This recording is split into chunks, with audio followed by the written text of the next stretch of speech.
ბოლო პერიოდში საზოგადოება აქტიურად საუბრობს იმაზე, რომ საპროტესტო აქციების დროს პოლიცია ძირითადად ნიღბებით გამოდის.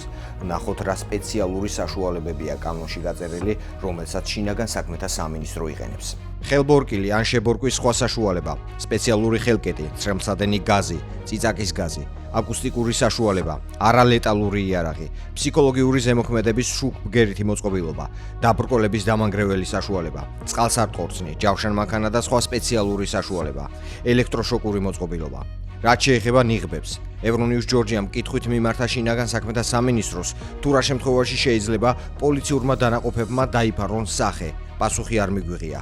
სამართალდამრღვევი პოლიციელის იდენტიფიკაციის გარეშე კი ძნელია სრულფასოვანი გამოძიება. რეალურად ჩვენ ვერ ვხედავთ, რამდენად არის დაცული მოქალაქეთა უფლებები, როდესაც ჩვენ არ ვიცით თუ ვინ არის, ხო რეალურად არის თუ არა ნამდვილად პოლიცია, ხო ასევე კითხვები ძალიან ხშირად დასმული, ნამდვილად არიან თუ არა ის პირები, რომლებიც დადიან ნიღბებით, ნამდვილად პოლიციელები.